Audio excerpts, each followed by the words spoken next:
All right, so here's the third video in the series about shock. This one is talking about cardiogenic shock with me, Nick Riesenberg. So with cardiogenic shock, some physical examination signs and symptoms. The patient will present a cyanotic. Peripheral pulses may be rapid and faint, may be irregular if arrhythmias are present. You can see jugular venous distension in their neck here, may have crackles in the lungs because of the fluid not being able to circulate around.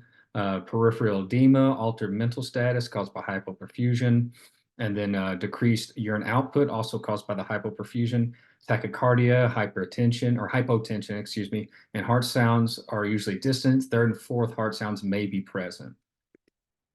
So let me move my image out of the way. So here's just a photo I found just kind of indicating some different signs and symptoms and areas you'll see, pointing to the head, altered state, cerebral hypoxia, cerebral infarction, lethargy, stupor, could even be in a coma, respiratory dyspnea, accessory muscle use, air hunger, tachypnic, hypoxia, low oxygen saturations, cardiovascular ischemia, cold, clammy skin, tachycardia, hypertension, arrhythmias, conduction disturbances, extra heart sound, S3 or murmur suggesting mechanical complication, skin cool and clammy on palpitation, delayed capillary refill, and then renal problems, excretion of low solite urine, acute tubular necrosis, acute renal failure. So that just give a little bit more of a visual with all those signs and symptoms.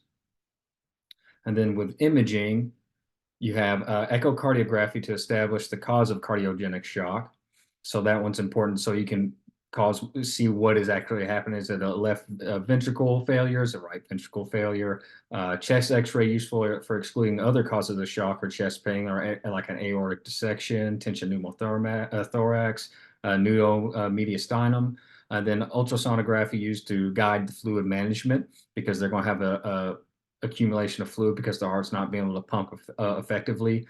Coronary angiography for patients with MI, myocardial ischemia, who also develop cardiogenic shock, and then electrocardiography to help diagnose if they suspect there is an MI there.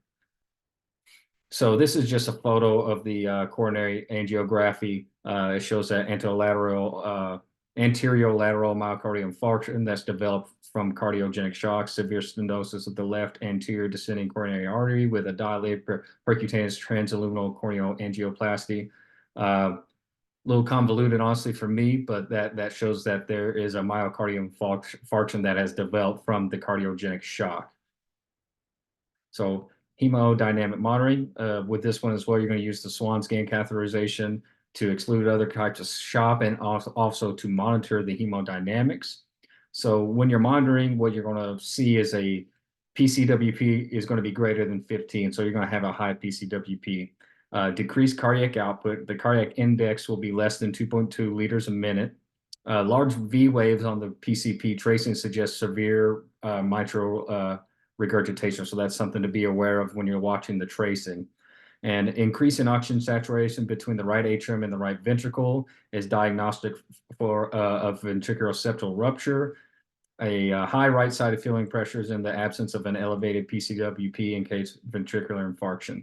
So on this one, other than like in hypovolemia, where it's all decreased, it's pretty easy to see what's going on. This one, in different areas, different numbers are going to give you different indications of where that ischemia and that cardiogenic shock, that problem is lying. So this one's a better use for that diagnostic tool to also correlate with your imaging. Where is this issue stemming from? So pharmacologic options.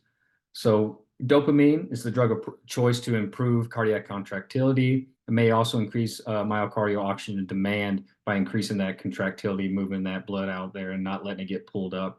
Dobutamine is preferable to dopamine if the systolic pressure is higher than 80. So that's kind of like your difference there. If they have a systolic pressure higher than 80, you might want to use dobutamine instead of dopamine. Aspirin and heparin for patients with MI or acute coronary syndrome.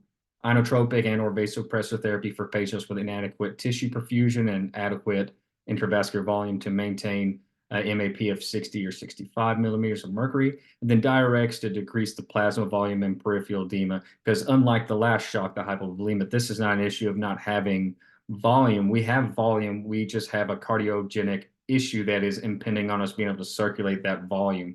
So it's going to actually pull up in places because of the heart is not moving that volume around. So you want to use diuretics to get rid of that excess volume in those areas that are causing that peripheral edema or may even be impinging on the heart being able to contract efficiently. And then blood gas anomalies, you're going to see a metabolic acidosis, which is caused by an increase in lactic acid, which then increases hydrogen ions, which will give a metabolic acidosis every time there. So the increase in the hydrogen ions will do that. Sorry, I have to keep moving my face around. Hopefully that doesn't make you sick. Mechanical ventilation for the cardiogenic shock. So what I was able to find was CPAP and BiPAP for patients requiring ventilator support with hypercapnia, increased work breathing, and or moderate or severe acidosis. Both provide a higher level of support to the patient. Also, we all know from what we talked about with heart issues, CPAP, BiPAP, that moves fluid around in the intrathoracic space. So if there's pooling there, that's going to help alleviate some of that intrathoracic pressure impeding on the heart, who's already having issues contracting. And then volume control, assist control, you can use that to balance the acidosis because they will have a metabolic acidosis at some point, could be moderate severe. Provide the villi support as well and oxygenation, continuously monitor hemodynamics to ensure you are giving adequate PEEP. That's going to be important for every single one of these shocks, is that you are monitoring the hemodynamics, that you are giving the optimal amount of PEEP, not too much, not too little, because too much can hurt, too little can also not be helping enough. So it is very important, especially with the cardiogenic shock. So concerns for using the positive ventilation and cardiogenic shock, this one's quite a bit different than the hypovolemic as well. So in cardiogenic shock, often complicated by respiratory failure, more than 80% of patients require respiratory support with this one. So elevated pressures from the left ventricle dysfunction can lead to alveolar pulmonary edema. Positive pressure ventilation improves gas exchange, and it can improve cardiovascular hemodynamics by reducing preload and afterload of the left ventricle, reducing mitral regurgitation, and decrease myocardial oxygen demand. All these factors can improve cardiac output and tissue perfusion. I know what you're thinking. Well, then what's the concern? We're talking about this is helping. Well, with the left ventricle failure or issue, it is going to help with that. But then, however, in right ventricular failure with the positive pressure ventilation, it can potentially decrease preload and increase afterload, which this can lead to hemodynamic deterioration. So what's important with this one is know that the concerns are that with the left ventricle failure, it can very much help with the issues and cause and increase tissue perfusion. But if they have a right ventricular failure, the positive pressure can impede on that and actually cause deterioration.